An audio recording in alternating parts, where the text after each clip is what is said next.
పరిగెత్తి మొదలు పెడుతున్నాయంట. చెప్పండి గట్టిగా. మన ప్రభు అయిన యేసుక్రీస్తు వారి నామములో కూడి వచ్చిన మీ అందరికీ నా హృదయపూర్వకమైన వందనాలు తెలియజేస్తాను. మీ అందరికీ యేసుక్రీస్తు వారి నామములో శుభం కలుగును గాక. మీ అందరి కుటుంబాల్లో క్షేమం కలుగును గాక, సమాధానం కలుగును గాక. రాత్రికాల సమయంలో చేదైన అనుభవాలను కూడా దేవుడు మధురాలుగా మారుస్తాడని మనం స్టార్ట్ చేసుకున్నాం. ఈ చేదైన అనుభవాలు ఏంటంటే, దైవజనుడు ఏమంటాడంటే, మీలో చేదైన వేరు ఒకవేళ చేదైన వేరు ఏప్రిల్ రాసిన పత్రికలో ఉంటుంది అన్నమాట.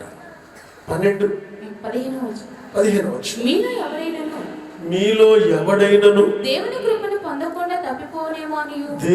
కృపను పొందకుండా తప్పిపోవునేమోనని చేదైన వేరు ఏదైనా మొలిచి కలవరపరచుట వలన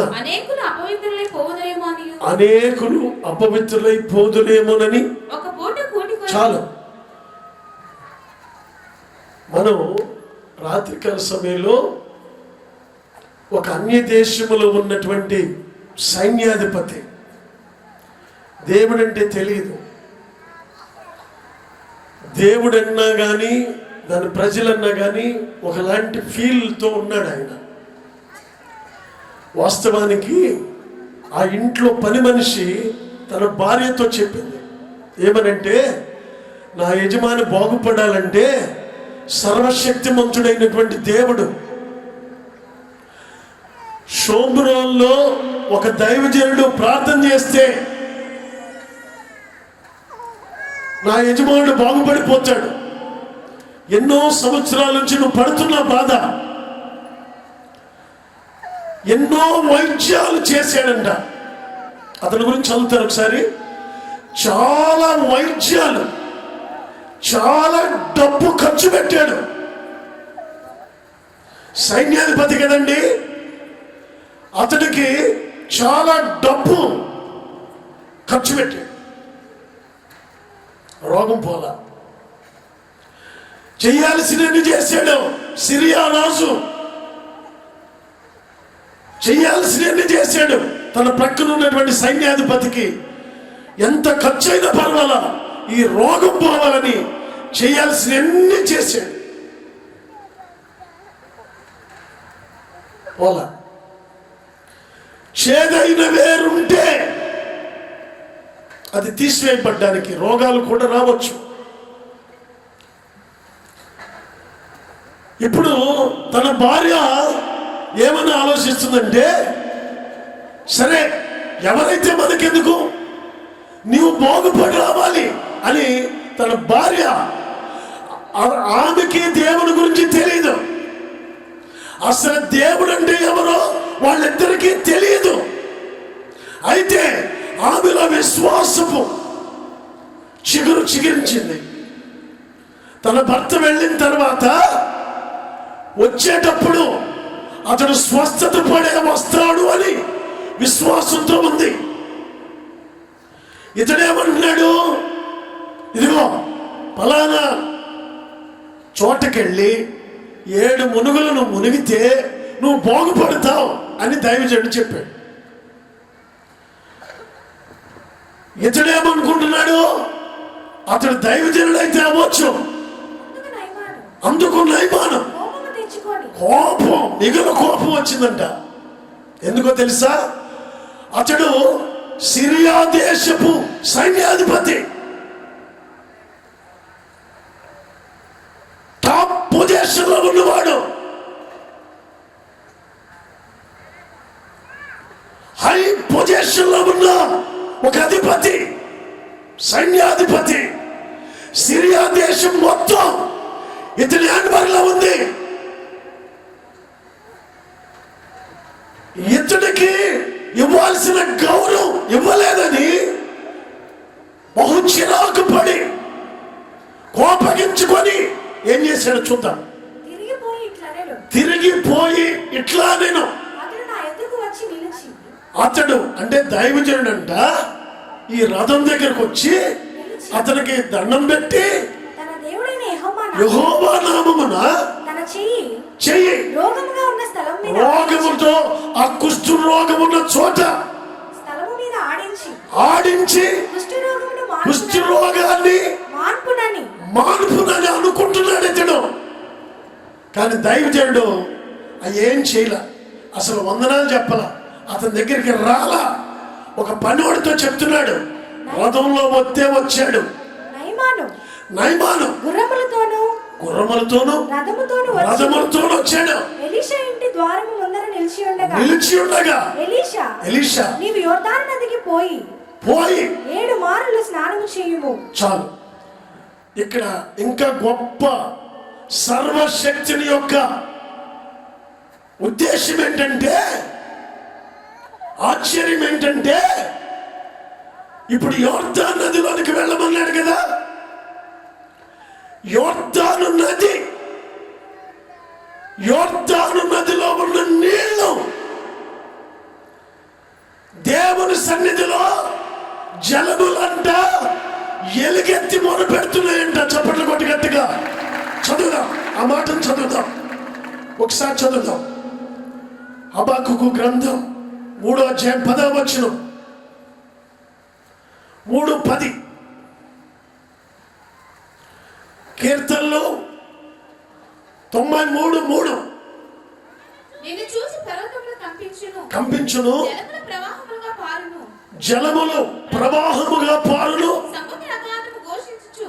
సముద్ర అగాధము, సముద్రము అగాధములు, లోపలున్న అగాధము ఘోషించుచు చేతులు పైకెత్తుతున్నాయి అంట. నీళ్ళకి చేతులు ఉంటాయా? ఉన్నాయి.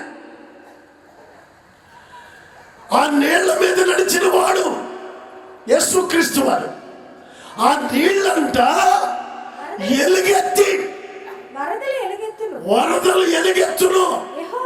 యెహోవా మీరు ఎప్పుడైనా విన్నారా?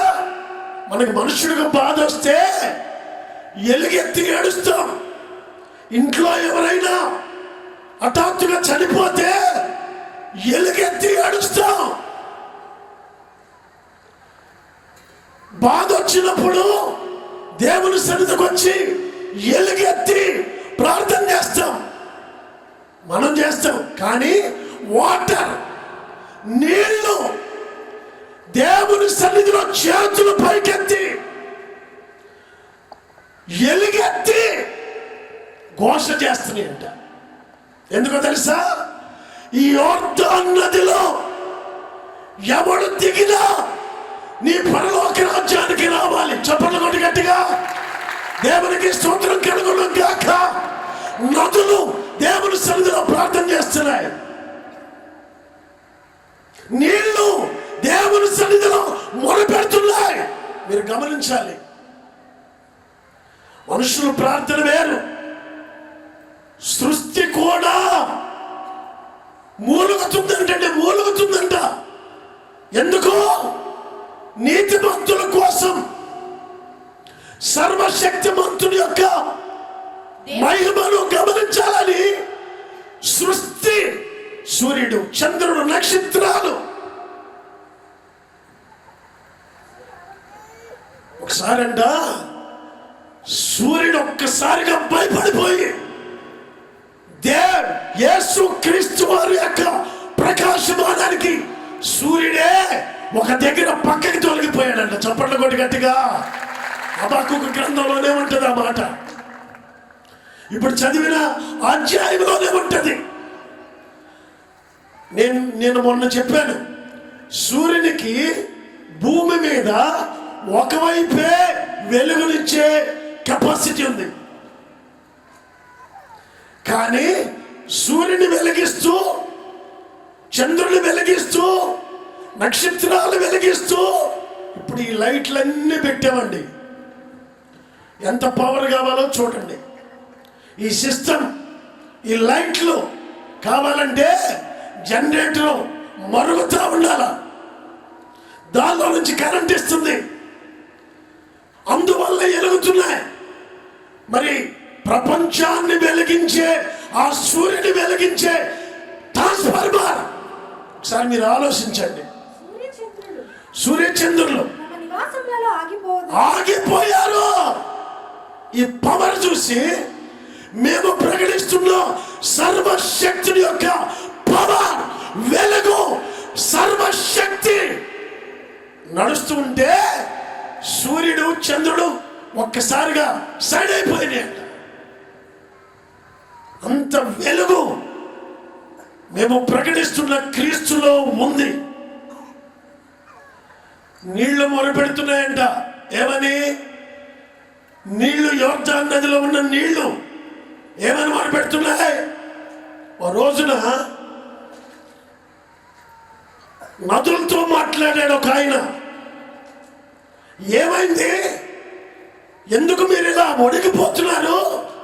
ఏం జరిగింది అని ఒక భక్తుడు అడిగాడు వాటిని.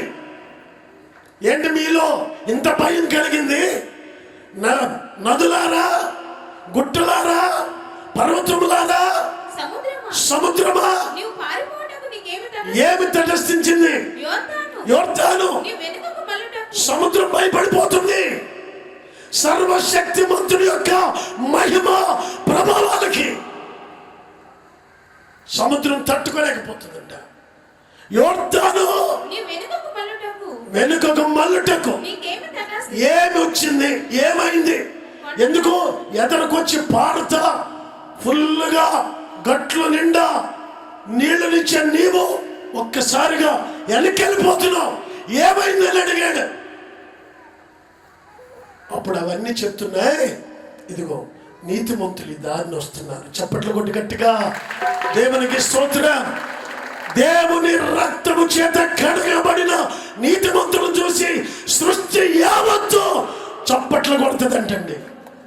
అందుకనే రోమీయులకు రాసిన పత్రికలో ఉంది, ఈ సృష్టి యావత్తు, సృష్టిలో ఉన్నవన్నీ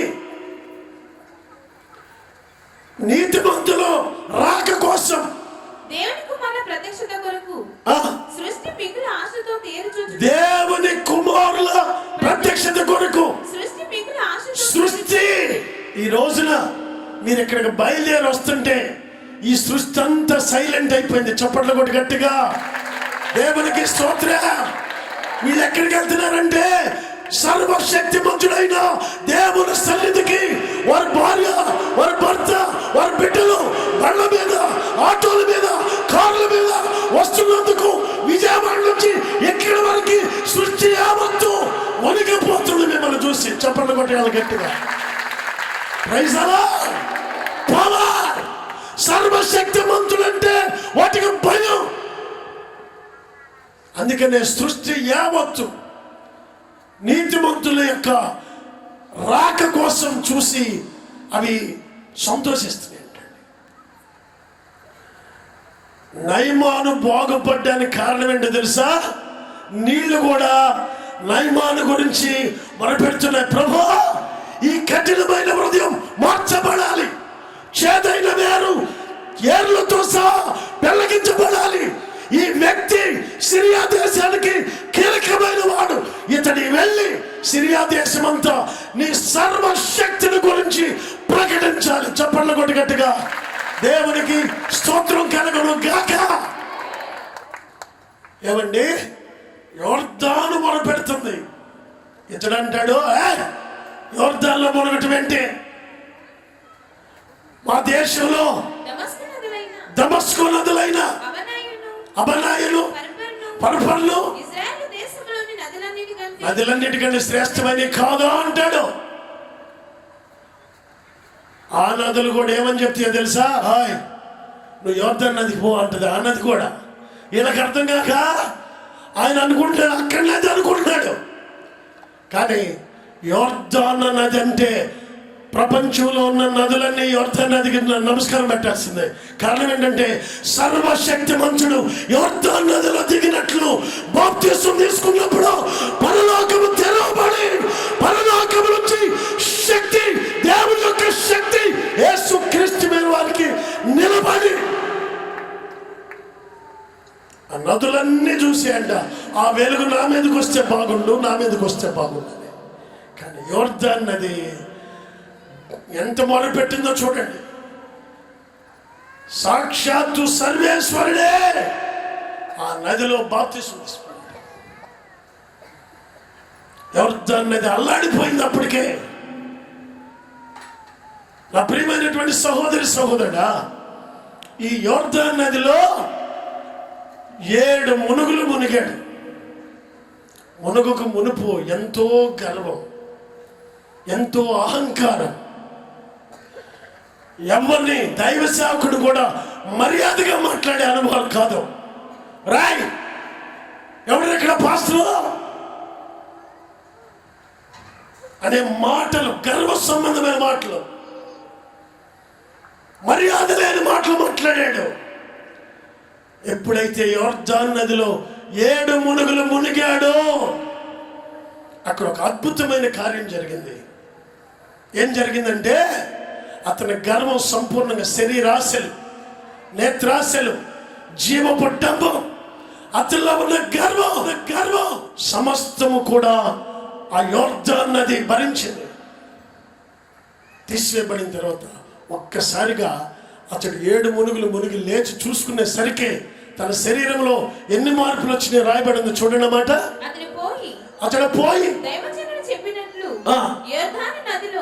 యోర్దాన్ నదిలో 7 మార్లు మునగగా అతని దేహము పసిపిల్ల దేహం వలె అయ్యి ఏమైపోయింది?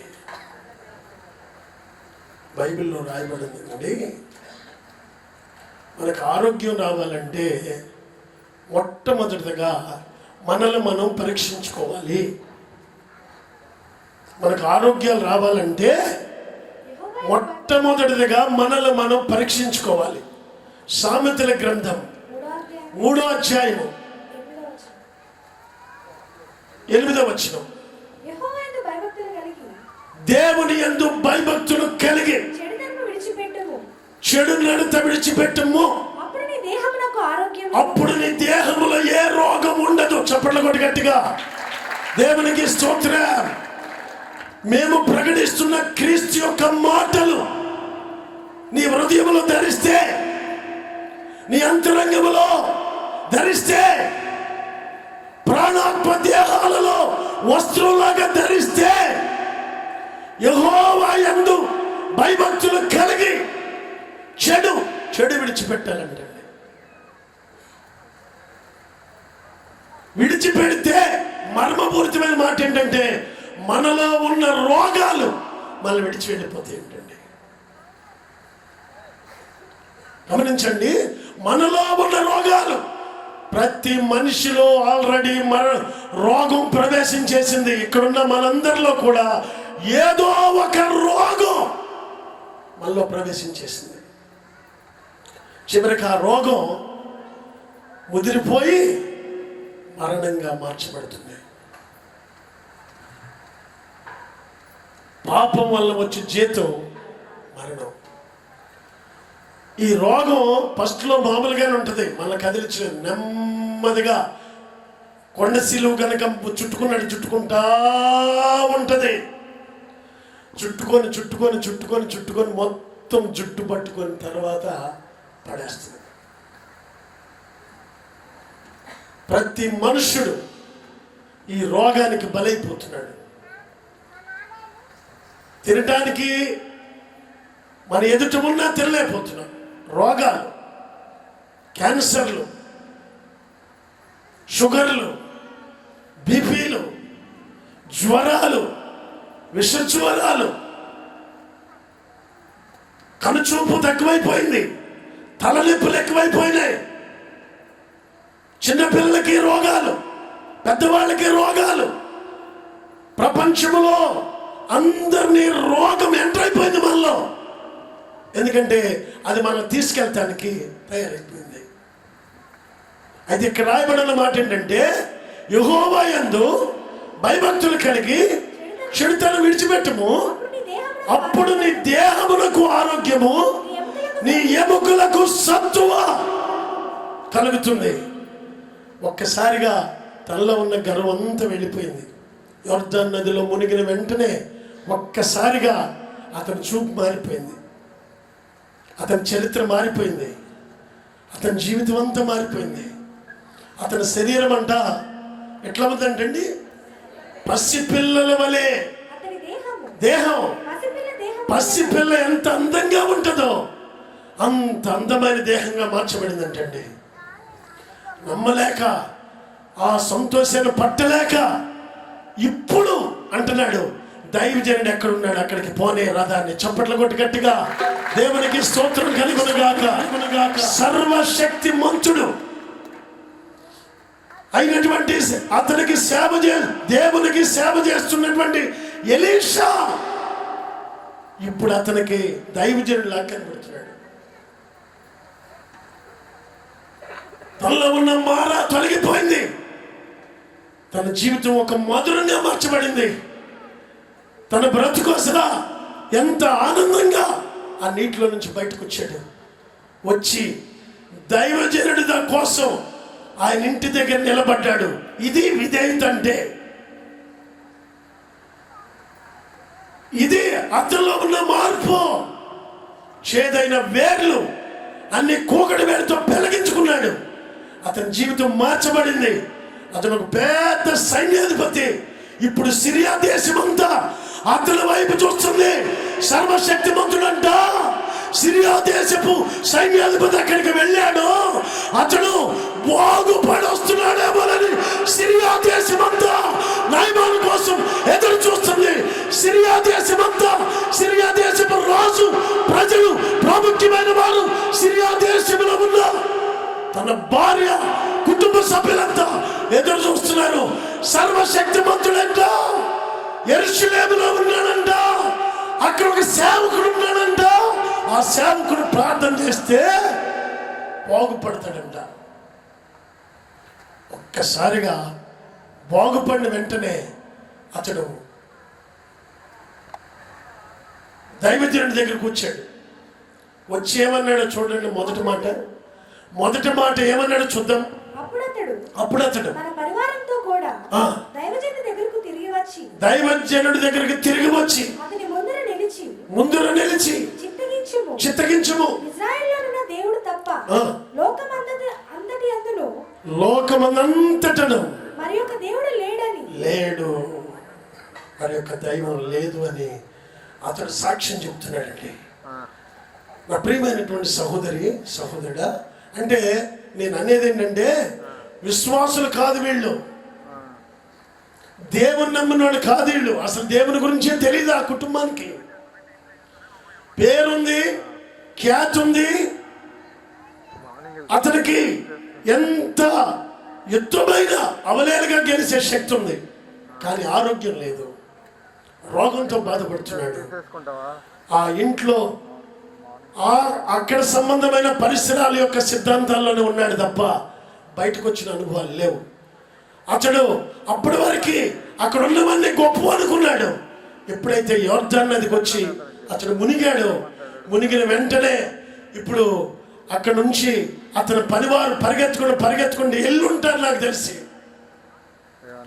అమ్మా నా యజమానుడు బాగుపడి వస్తున్నాడు తన భార్యకు సమాచారం. చప్పట్లు కొట్టి గట్టిగా ప్రైజ్ ది లార్డ్.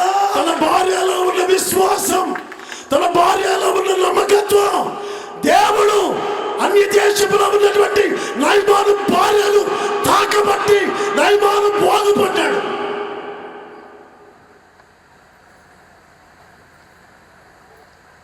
మామూలుగా విశ్వాస సంబంధమైన మనుషులతో మాట్లాడలే దేవుడు. ఆయన సర్వశక్తి మంతుడని అందుకే మేము ప్రకటిస్తున్నాం. వాస్తవానికి పిలాతు అసలు దేవుడు అంటే తెలియదు అతనికి, కానీ గవర్నర్. అయితే యేసు ప్రభు వారికి తీర్పు తీర్చడానికి అతడు ముందుకు వస్తున్న సమయంలో ఆ రాత్రికి దేవదూత వెళ్ళిపోయింది ఆమె దగ్గరికి. అన్య దేశంలో ఉన్నటువంటి ఆ స్త్రీని దేవుడు తాకుతున్నాడు. ఏమన్నాడు తెలుసండి? లెటర్ రాసి పంపించింది అతనికి.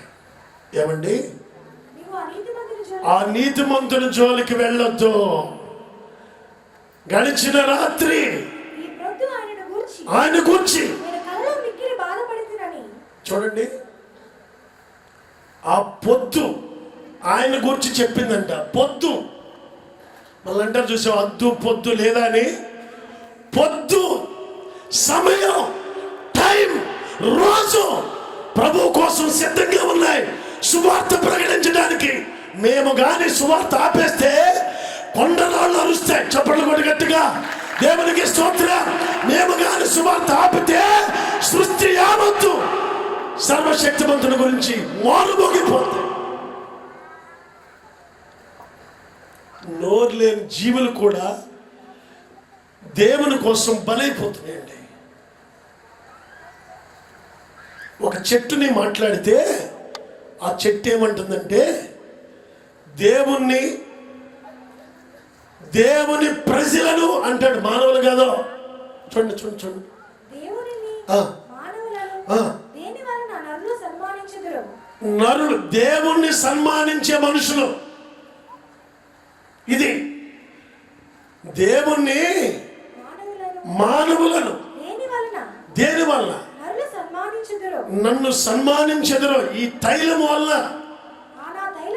ఆనా తైలముని ఇయ్యని మాని ఆ రాజునై ఉండి ఇటు అటు పోగుతాను అనుకుంటున్నారా మీరు అని. ఒక చెట్టు శ్రేష్టమైన మాట మాట్లాడుతుంది. ఎందుకో తెలుసా? నేను బలైపోతే దేవుని పిల్లల కోసమే బలైపోతా. మీరు చల్లగా ఉండండి, మీరు క్షేమంగా ఉండండి. కారణం ఏంటంటే సర్వశక్తిమంతుడు మిమ్మల్ని ప్రేమించాడు కనుక మేము బలైపోయి కట్టెలుగా అయినా మంట మండి మీకు ఆహారము మీ పొట్లకి అందిస్తాము. కానీ మీరు మాత్రం సర్వశక్తిమంతుడిని మర్చిపోకూడదు. చెప్పండి కొన్ని గట్టిగా దేవునికి స్తోత్రం. ఒక చెట్టు మనకు ఒక సువార్త ఏం చెప్తుందో తెలుసా?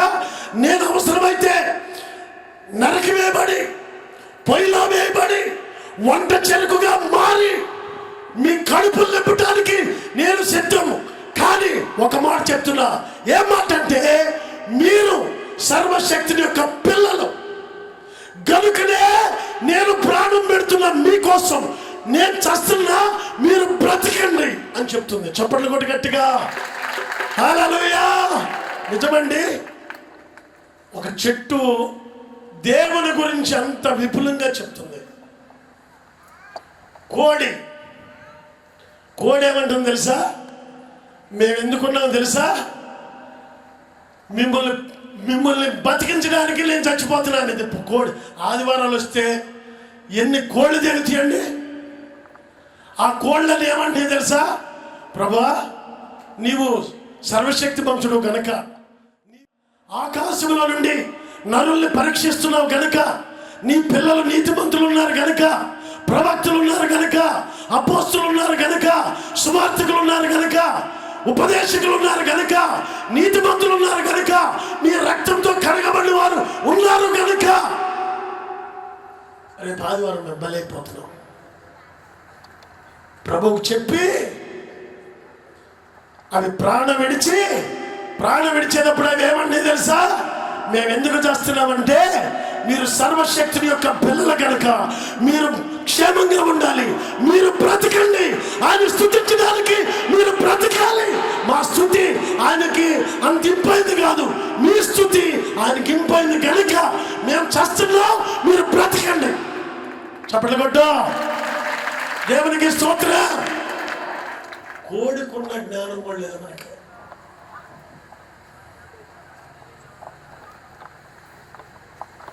ఎన్ని కోళ్ళు దిగిపోయినాయి, వాళ్ళు కోడేననుకుంటా. అవన్నీ అంటే తెలుసా? నీ పిల్లలకి మేము బలైపోతున్నాం ప్రభా, వీళ్ళు మాత్రం నిన్ను వదలకూడదు, వీళ్ళు నిత్యము నిన్ను స్తుతించేవారై ఉండాలి. సర్వశక్తిమంతుడా, నీ పిల్లలని మేము ఈ రోజున బలైపోతున్నాం అని బలైపోయి ఉడికి కూర్చున్నాయి. అది ఇప్పుడు వాటిని తినేటప్పుడు అంటే అవేమంటే తెలుసా? నన్ను తింటే తిన్నారు, మీరు బ్రతకాలి, నేను మీకోసమే చచ్చిపోయాను. కారణం ఏంటంటే సర్వశక్తిని యొక్క కుమారులు మీరు. వాక్యమే చెప్తుంది కదా, మీరు సర్వోన్నతుడైన దేవుని కుమారులని. కీర్తన గ్రంథం 82 82 6 6 వచనం. మీరు దైవములనియు మీరందరూ సర్వోన్నతుని కుమారులనియు మీరందరూ సర్వోన్నతుడైన దేవుని కుమారులనియు నేనే సెలవిచ్చి ఉన్నాను. ప్రభువే సెలవిస్తున్నాడు. అందుకనే కోడేమంటుంది, మీకోసం ప్రాణం పెడుతున్నా. మనం బిర్యానీ అని తింటాం, కానీ దాని బాధను మనం ఆలకించం. కోడి తింటే కోడి బలమే వస్తుంది మనకి. మనలో కోడి బలం చాలా ఉంది, అంతే కదండి. రోగై మంచం మీద పడుకున్నప్పుడు ఏం తీసుకొస్తారు? ద్రాక్షాలు, దానిమ్మలు, ఆపిల్ కాయలు, అరటిపళ్ళు, ఇక అన్ని రకాల వచ్చి ఆడ పెడతారు. ఇవేమంటాయి అంటే, మీరు సర్వశక్తి మంచుడైనటువంటి దేవుని పిల్లలు కనుక నేను మీకోసం చేస్తున్నా, నిన్ను బతికించడానికి నేను చేస్తున్నా, మీరు దేవుణ్ణి స్తుతించండి, సర్వశక్తిమంతుడిని స్తుతించండి, మంచం మీద నుంచి లేచి సమాజంలోనికి వెళ్ళి బలం పొంది క్రీస్తుని ప్రకటించండి అని చెప్తున్న ఫలాలు. హల్లెలూయా, ప్రైజ్ ది లార్డ్. సర్వశక్తి మంతుని యొక్క శక్తి అవి ఎరిగిని గనక చాలా మంది అనుకుంటారు, చికెన్ తినేవాళ్ళే ఏమంటారు ఇంగ్లీష్లో వాళ్ళే, అయ్యా చికెన్ మటన్ తినేవాళ్ళు ఇంగ్లీష్లో ఏమంటారు? బోర్డులు పెడతారుగా, నాన్ వెజ్, వెజ్ వెజ్ అని, వెజిటేరియన్ అని, నాన్ వెజిటేరియన్ అని ఎంత చక్కగా బోర్డులు పెడతారో.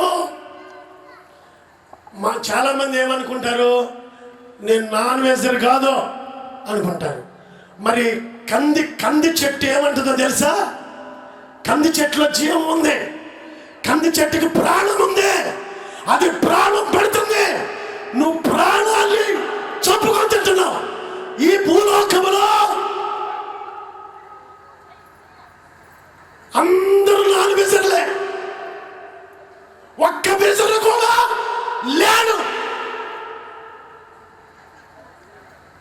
గేదె పాలు ఇచ్చేటప్పుడు ఏమన్నా తెలుసా? హాయ్, నా రక్తాన్ని మీకు ఇస్తున్నా, మీకోసం నా రక్తాన్ని ఇస్తున్నా, 3 పూట్ల బూస్ట్ కలుపుకొని తాగటం కాదు. ఒక గాడిద చెప్తుంది, గాడిద, నీ దానినైనా మొదలుకొని ఎప్పుడన్నా నిన్ను మోసం చేశానా?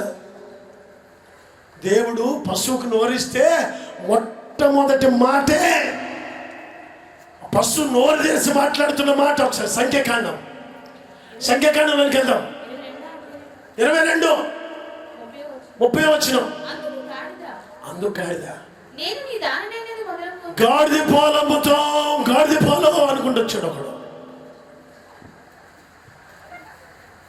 లీటర్ ఎంత అన్న? 2500 అండి అన్నాడు. అసలు నాకు ఒక్క చుక్క కూడా వద్దన్నా. పాపం గాడిద బాధపడి ఉండేది, వీడికి నేను ఏదో ఇద్దామని వద్దంటాడు ఎంట్రీడని అనుకుని ఉంటుంది కదా. ఆ గాడిదకి దేవుడు నోరిచ్చాడంటే, అసలు పశువా ప్రపంచంతో మాట్లాడు, అసలు నీ మాట కూడా ప్రపంచం వినాలి, నా గురించి చెప్తావా, అసలు ఏం చెప్తావా చూద్దామని పశువుకి దేవుడు నోరిచ్చాడు. నోరివ్వగానే పశువుకి కింద పళ్ళు ఉంటాయా, పై పళ్ళు ఉంటాయా? అయ్యా, పై పళ్ళు ఉండవు కదా. నేను ఆవుకి రోజు ఏదోటి నా చేతితో తినిపెత్తుంటే పై పళ్ళు కనపడతలా. ఇదేంటి ఎంత పోసిగా ఉందనుకుంటున్నా, కింద పళ్ళే. పై పళ్ళు లేకుండా కింద పళ్ళు ఉండేవాడు మాట్లాడితే ఎట్టుంటుందో తెలుసా?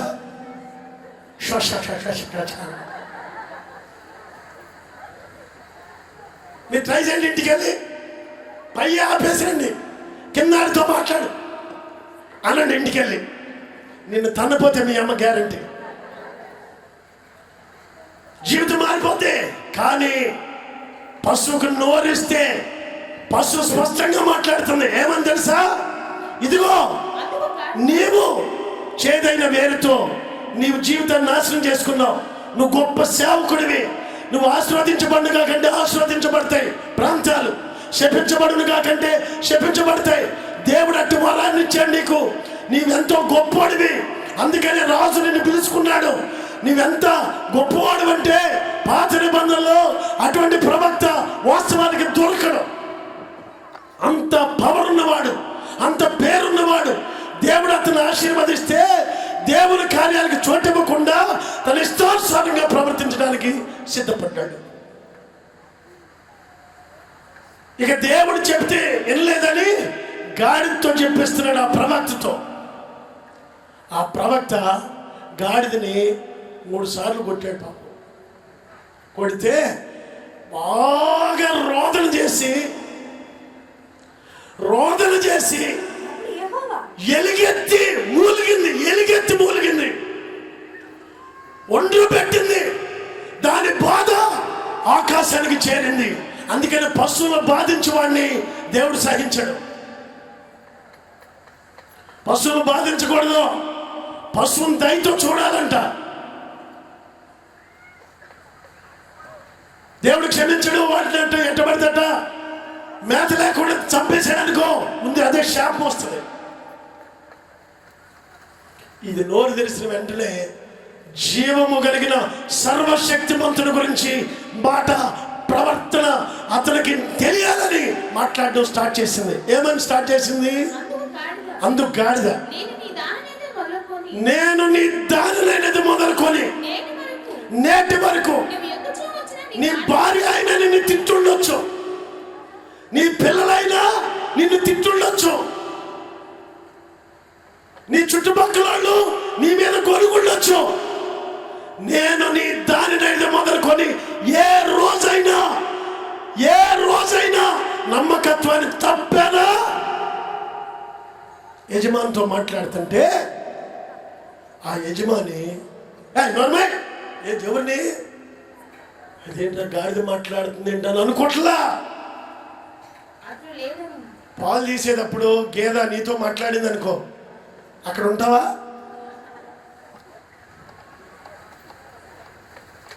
మా పాలమ్మ కామంది ఇక్కడ, ఆ పాలు తీసేటప్పుడు పాలరాజు గారి దగ్గర పో అందనుకో, అది డబ్బా అక్కడ పడేయటమేక. అంతేనా? అసలు ఉండగలుగుతారా? కానీ అది మాట్లాడుతుంటే ఇతడు అంటున్నాడు, ఏమని మాట్లాడింది గాడిద? నేను నీ దాన్ని అయితే మొదలుకొని నేటి వరకు ఎక్కుచూ వచ్చిన గాడిదని కానా? నేను ఎప్పుడైనా నీకు మంచి పనే చేశాను కానీ చెడు పని చేయలేదు కదా.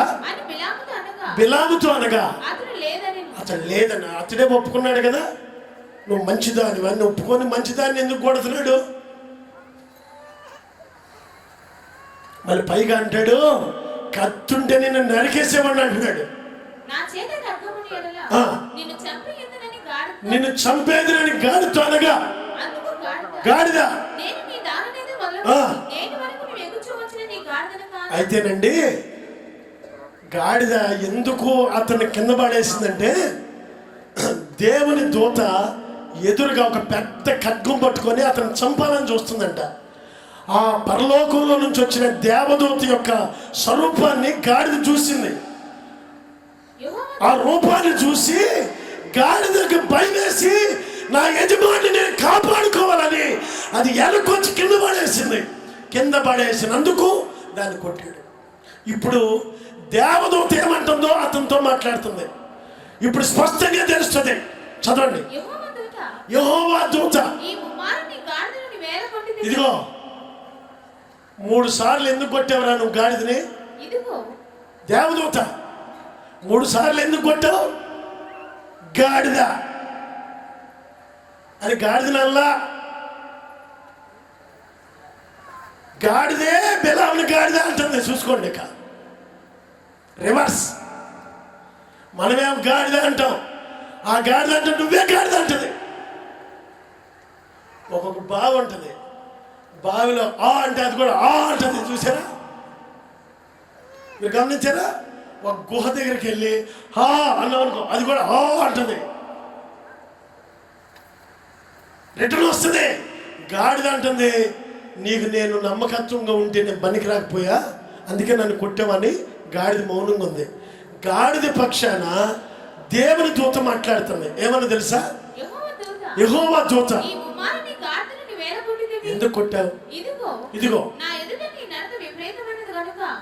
చూసారండి, మన నడతలు విపరీతమైనగా ఉన్నాయంటండి. ఎవరి ఇష్టానుసారంగా వాళ్ళు ప్రవర్తిస్తున్నాం.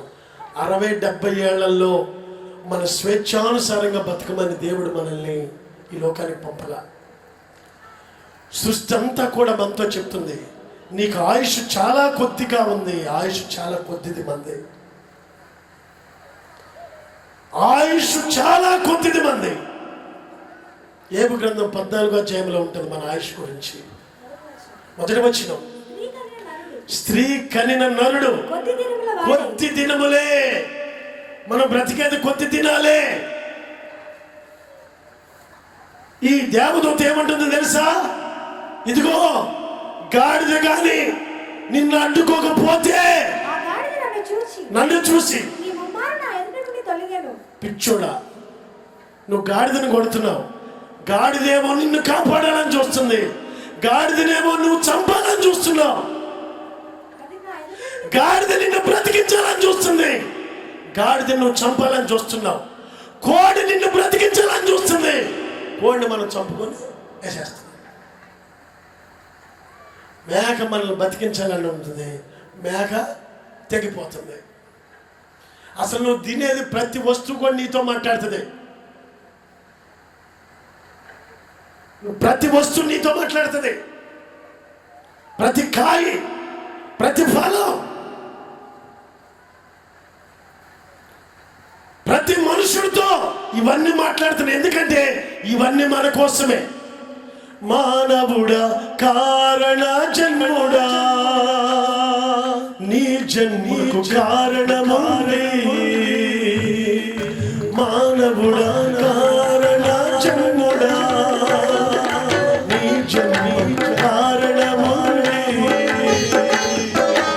అర్థం తెలియక నీవు వ్యర్థంగా బ్రతుకకు, అర్థం తెలియక నీవు వ్యర్థంగా బ్రతుకకు. పరమార్థమున్నదని ప్రభు కొరకే బ్రతుకమని, పరమార్థమున్నదని ప్రభు కొరకే బ్రతుకమని. మానవుడా, కారణ జన్ముడా, నీ జన్మకు కారణమారే. హల్లెలూయా. ఈ రోజున మన జన్మ నా బ్రతికేంటి అని మనం అనుకోకూడదంటండి. మన జన్మ దేవుని కోసమే ఇచ్చాడు. నీవు క్షేమంగా ఉండి, నీవు యథార్థంగా ఉండి, నీవు ఈ సమస్త సృష్టిని ఏలాలని దేవుడు మనల్ని ఇక్కడికి పంపించాడు. మనమేమో విపరీతమైన బుద్ధులు కలిగి, భేదాలు, మతాలు, వివిధమైన సిద్ధాంతాలు, ఈ విధమైన ఆచారాలు. నిజమండి, అడవిలో ఒక చెట్టు ఏడుస్తుందంట. ఆ చెట్టు ఘోరంగా ఏడుస్తుంటే మిగతా చెట్లన్నీ ఏడుస్తున్నాయంట. ఇక అట్లా అడవంతా ఏడవటం స్టార్ట్ అయిపోయిందంటండి. ఆ అడవిలో రాజు చెట్టుకి ఏడుపు వచ్చేసి ఏడ్చి చిచ్చి నేను కూడా వీళ్ళతో ఏడిస్తే అసలు ఏంటో కారణం తెలియకుండా ఎందుకు ఏడవాలని తమాయించుకొని ఆ రాజు చెట్టు అడిగిందంట, ఎందుకు ఏడుస్తున్నారు అని. చెట్లన్నిటి సమావేశం వేసి చెట్లతో మాట్లాడితే ఆ చెట్టు అంటుందంట, మనలో మనమే మోసం చేసుకుంటున్నాం అందంట. అందుకే ఏడుపు వస్తుంది. మన జాతిని మనమే పాడు చేసుకుంటాం, మన చెట్టు జాతిని మనమే పాడు చేసుకుంటున్నాం అని ఒక చెట్టు మాట్లాడిందంట. ఎలా పాడు చేసుకుంటున్నాం అని అడిగిందంట. ఇప్పుడు మనల్ని నరకాలంటే గొడ్డలకి కర్ర కావాలా లేదా? ఆ చెట్టు అంటుందంట, మనల్ని నరకాలంటే మనలో నుంచేమో అక్కడ వెళ్ళాలిగా. ఈ కర్రే ఈ చెట్టును నరికేస్తుంది కదా, ఇది మోసం కదా, మనల్ని మనమే చంపుకుంటున్నాం కదా. అందుకే ఏడుపు వచ్చి ఏడుస్తున్నాను అందంట అడవిలో ఒక చెట్టు. మరి నరజాతి ఎందుకండి చంపుకుంటున్నారు? తల్లి లేదు, పిల్ల లేదు, అన్న లేడు, తమ్ముడు లేడు, భయంకరంగా చంపుకొని విచ్చలవిడిగా నాశనం చేసుకుంటే ఈ నరజాతి కోసం ఏడవాలా వద్దండి? ఎక్కడ చూసినా నేరాలు, ఘోరాలు, ఎటు చూసినా భయంకరమైనటువంటి ఘోరాలే వింటున్నాం. దోచుకున్నారు, నరికేశారు, చంపేశారు. ఈ మధ్యకాలంలో కుక్కర్లో ఉడికిచ్చాడంట భార్యలో ఒకడు. ముక్కలు ముక్కలు చేసి కుక్కర్లో ఉడికిచ్చి చెరులో బారేశాడంట. ఇది నరజాతేనండి? ఇలా చేయొచ్చండి మనం? ఎటు చూచినా ఎటు చూచినా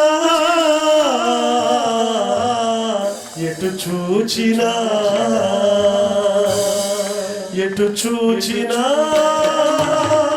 యుద్ధ సమాచారాలు, ఎటు చూచినా అత్యాచారాలు, ఎటు చూచినా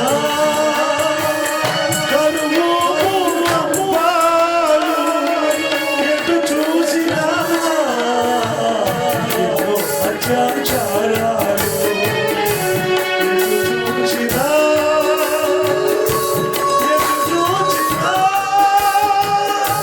ఎటు చూచినా ఎటు చూచినా యుద్ధ సమాచారాలు, ఎటు చూచినా అత్యాచారాలు.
చూచినా యుద్ధ సమాచారాలు, ఎటు చూచినా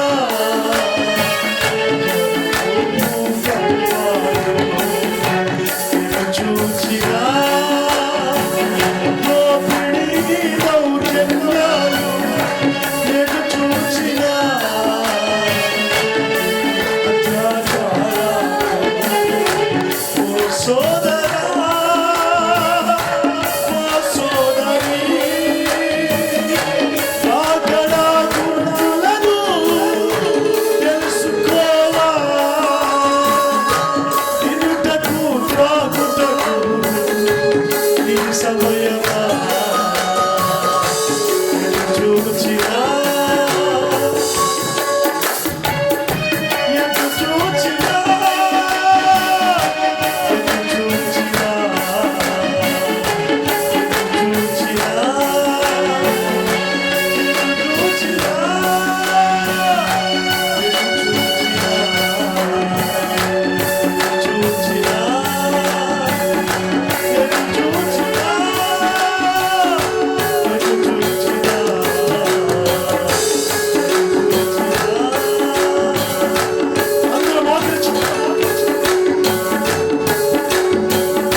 నిన్న ఒక ఆయన వచ్చి నా దగ్గరికి మాట్లాడుతున్న మాట ఏంటంటే, అసలు నువ్వు తినకుండా ఉండటం వల్ల ఏంటి లాభం, నువ్వు ఇట్లా మార్చుకోవటం వల్ల ఏంటి లాభం, నువ్వు ఇలా కృంగిపోవటానికి ఆశలన్నీ వదులుకొని ఇక్కడ కూర్చుంటానికి కారణం ఏంటని అడిగాడు.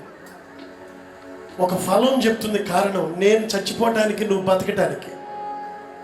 ఒక చెట్టు చెప్తుంది నేను చచ్చిపోవటానికి నీ కుటుంబం నువ్వు బతకటానికి.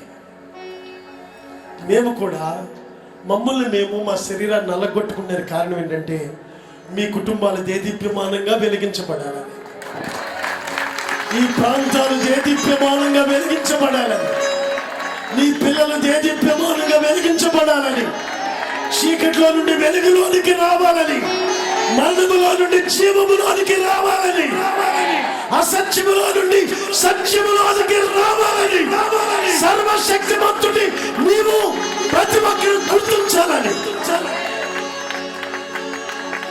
ఇంతగా తప్పితే నేను ఒక పేరు కోసం మేము చేయట్లేదు, ఆస్తుల కోసం మేము చేయట్లేదు. మీరు చూడండి, నా గుడారం ఒక్క ఊపితే వెళ్ళిపోతుంది. నేను దాంట్లోనే ఉండేది. నా పరంజ్యోతిగా చెప్పినట్టు నేను కట్టుకుంటే భయంకరమైన రూమ్ కట్టుకోవచ్చు, కానీ ఆ ఖర్చుతో కొంతమందికి ఆహారం పెట్టి వాళ్ళకి నిజమైన వెలుగును పరిచయం చేద్దామని, వాళ్ళని తృప్తిపరుద్దామని మేము నష్టపోయేది. ఈ ప్రాంతంలో సంఘం చాలా చిన్నది. వాళ్ళు ఎన్ని పస్తులున్నారో 49 రోజులు ఏడ్చారు. వేల మంది వస్తారు ప్రభా, చక్కని వాతావరణం కావాలని. ఈరోజు భయంకరమైన వర్షం ముంచేసిద్ది అనుకున్నా నేను. వర్షం ప్రభా, పిల్లలు ఎంతో ఏడ్చారు కదా. భయంకరమైన ఎండాకాలంలో పసిపిల్లలు కూడా ఆహారం తినకుండా ప్రార్థన చేశారు కదా. ఈ వర్షం వస్తే చుట్టుప్రక్కల వారు ప్రార్థన చేశారు, మీ దేవుడు ఏమాపాడని అడుగుతారు కదా. నా పిల్లల్ని నువ్వు అవమానపరుస్తావా? పసిపిల్లలు పట్టుకట్టుకుని ఈ సభల కోసం ఏడ్చారు, మోకాళ్ళ మీద తిరిగారు, వాళ్ళ శక్తి సామర్థ్యాలతో కానుకలు సమర్పించారు. వాళ్ళ కన్నీళ్లు ఈ సభను ఏర్పాటు చేయడం జరిగింది. భయంకరమైన వర్షం చూసి భయపడిపోయాం మేమందరం. నీవు సర్వశక్తిమంతుడు, నీవు మమ్మల్ని అవమానపరుస్తావా? ఈ సభ జరగకపోతే ఇక్కడున్న మేమందరం కూడా తలదించుకోవాలి. ఈ ప్రయాస వ్యర్థమా? మేము అనవసరమైన పనులు ఖర్చు పెడుతున్నానా? మనుషులు పాడు చేసే పనులు ఇవేమన్నా బాగు చేయటంగా ప్రభు అని నేను నా రూమ్లో నుంచి వచ్చాక పిల్లలంతా ఎక్కడో అక్కడ తడిచిపోయారు.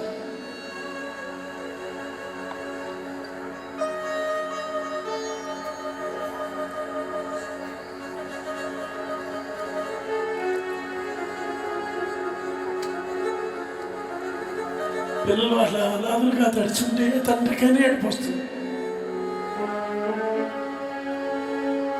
ఎందుకు ఈ ప్రయాస, ఎందుకు ఈ కష్టం?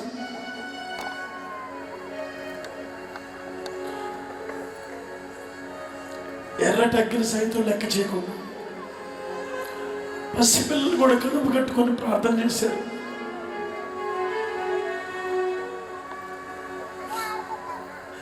ఈ ప్రాంతానికి మేలు కలగాలనేగా ప్రభా, ఈ ప్రాంతంలో వాళ్ళందరూ క్షేమంగా ఉండాలనే కదా. ఈ పిల్లలంతా కన్నీళ్ళు ఏడుస్తున్నారు, అనాథులుగా ఉండిపోయారు. నీవు అనాథులుగా విడిచిపెట్టే దేవుడు కాదు, నీవు సర్వశక్తిమంతుడు, వాళ్ళను తృప్తిపరిచే దేవుడు. ఈ ప్రాంగణంలో ఇన్ని వేల మంది ఉంటారు కారణం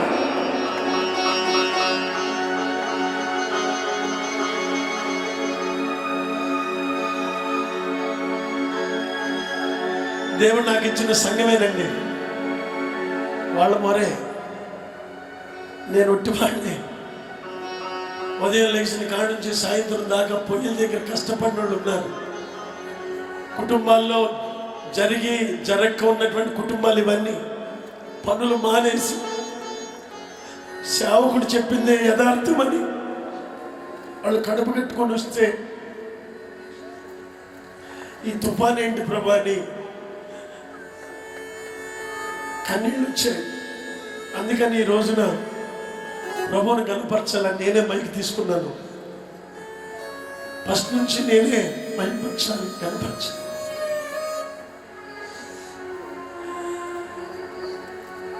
నన్ను గమనించినావా,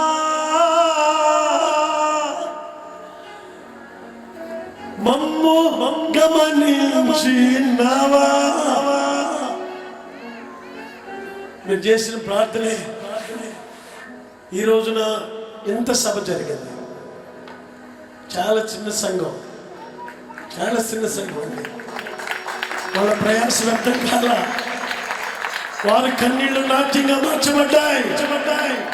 వారి ప్రయాస దేవుడు నిత్యముగా ఆశీర్వదించునుగాక. ఏ మాటగా మాట ఈ చుట్టుప్రక్కల వాళ్ళు కూడా నాకు సపోర్ట్గా ఉండి వాళ్ళు ఇచ్చే కానుకలు వాళ్ళు ఇచ్చి వాళ్ళని ఏ రోజు కూడా పన్నెత్తి ఒక మాట వచ్చి నా మీదకి రావటం కానీ గొడవ కానీ రాలేదు.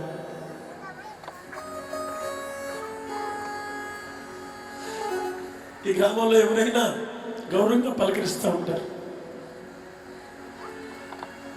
గ్రామ ప్రజలకు కూడా నా హృదయపూర్వకమైన వందనాలంటే మీ అందరికీ.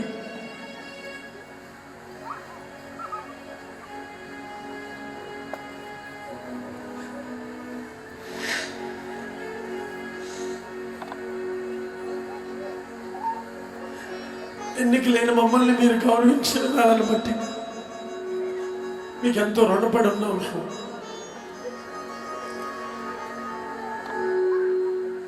ఈ గ్రామంలో ఉన్న ప్రతి ఒక్కరిని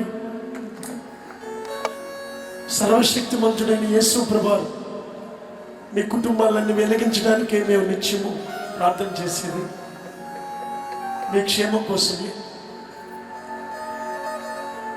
గ్రామ పెద్దలకి నా హృదయపూర్వకమైన వందనాలు తెలియజేస్తున్నాను.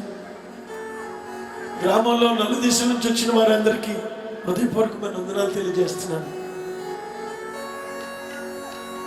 సేవకులకి వందనాలు, మమ్మల్ని ప్రేమించి సభకు వచ్చిన వారందరికీ వందనాలు, ప్రార్థన చేసిన వారికి వందనాలు, పరిచయం చేసిన వారికి వందనాలు, అధికారులకు వందనాలు, గ్రామ సర్పంచులకు వందనాలు, గ్రామ మెంబర్లకు వందనాలు, గ్రామంలో యవనస్తులకి పెద్దలకి అందరికీ నా వందనాలు. మీ క్షేమం కోరే మేము ఇక్కడ ప్రార్థన చేసుకునేది. మిమ్మల్ని దూషించడానికి కానీ, మిమ్మల్ని కించపరచడానికి కానీ, మిమ్మల్ని వ్యర్థంగా మాట్లాడడానికి కానీ మేము కాదు. మమ్మల్ని మీరు అర్థం చేసుకున్నారు. మీ అందరికీ చాలా ధన్యవాదాలు తెలియపరుస్తున్నాను. ప్రాముఖ్యంగా స్థానిక సంఘస్థులందరికీ కూడా నా హృదయపూర్వకమైన వందనాలు తెలియజేస్తున్నాను. తల్లులుగా, తండ్రులుగా నన్ను ఆదరించి ఎంతో చక్కగా నా మాటకు విలువిచ్చి కొద్దిమంది అయినా కష్టపడినారు. వారందరికీ పేరు పేరు చొప్పున యేసుక్రీస్తు వారి నామములో మీకు శుభం కలుగును గాక. ప్రార్థన చేసుకుందాం. సర్వశక్తిమంతుడా, సృష్టిలో అన్ని మాకే, మేము మీకోసమని తెలియపరచడానికే ఈ సభలు ఏర్పాటు చేశాం. ఈ సభలకు వచ్చిన ప్రతి స్త్రీని వెలిగించి వారి సమస్యల నుంచి విడిపించండి, వారి బాధల నుంచి విడిపించండి, వారి అసమాధానం నుంచి విడిపించండి. వారి భర్త ఒకవేళ మత్తు పానీయాలకు అలవాటు పడితే దాని నుంచి విడిపించండి. వారి బిడ్డలు వారి మాట వినకపోతే వారిని శ్రేష్టమైన మార్గాల్లో నడిపించండి. చదువుతున్న బిడ్డలందరికీ తోడుగా ఉండి మంచి భవిష్యత్తు కలుగు తండ్రి మీకు స్తోత్రాలు. అప్పులతో కృంగిపోయిన వారు వస్తే యేసుక్రీస్తు వారి నామములో వారికి చక్కటి మార్గాలు చూపించిన ఆయన మీకు స్తోత్రాలు. రోగాలతో నలిగిపోయి వస్తే యేసుక్రీస్తు వారి నామములో వారికి స్వస్థతలు కలుగును గాక. కొరతలతో వస్తే యేసుక్రీస్తు వారి నామములో కొరతలు తీరిపోవును గాక. యేసుక్రీస్తు వారి నామములో సంతానం లేని వారికి సంతానం కలుగును గాక. యేసుక్రీస్తు వారి నామములో మంచి వివాహాలకు మంచి భాగస్వామిని వారికి అనుగ్రహించును గాక. ప్రతి విధమైన సమస్య నుంచి యేసుక్రీస్తు వారి నామములో వారు విడుదల పొందును గాక. మీ చేతులకు అప్పగిస్తున్నాను ఆయన. మరలా క్షేమంగా ప్రయాణమై గృహాలకి సమాధానకరంగా వెళ్ళటానికి కృపను కలుగు చేసి మీరు మాత్రమే మహిమ ఘనత ప్రభావం పొందండి. ఆహారాన్ని వడ్డిస్తున్న బిడ్డలకి మంచి జ్ఞానం వేకునిచ్చి ఆహార పదార్థాలను ఆస్వాదించి రుచికరంగా మార్చి తినుచున్న బిడ్డలందరికీ ఆరోగ్యాలు కలుగు చేయమని మేలుతో నింపమని యేసు పరిశుద్ధ నామంలో ఇక్కడున్న ప్రతి ఒక్కరి పేర్లు జీవ గ్రంథాల్లో గొర్రెపిల్ల జీవ గ్రంథాలు లిఖించి మీ వెలుగు, మీ జీవం, మీ సత్యం, మీ మార్గము మాకు అనుగ్రహించమని యేసు పరిశుద్ధ నామంలో అడుగుచున్నాను పరమ తండ్రి. తండ్రి అయిన దేవుని ప్రేమ కుమారుడైన యేసుక్రీస్తు వారి కృప పరిశుద్ధాత్మ యొక్క అన్యోన్య సహవాసం ఈ ప్రాంత ప్రజలతోను చుట్టుప్రక్కల ప్రాంత ప్రజలతోను ఇక్కడున్న మనందరితోను సదాకాలం తోడై నడిపించును గాక. ఆమేన్, ఆమేన్, ఆమేన్, ఆమేన్, ఆమేన్, ఆమేన్. మీ అందరికి వందనాలండి. అందరికీ భోజనాలు సిద్ధపరిచాం.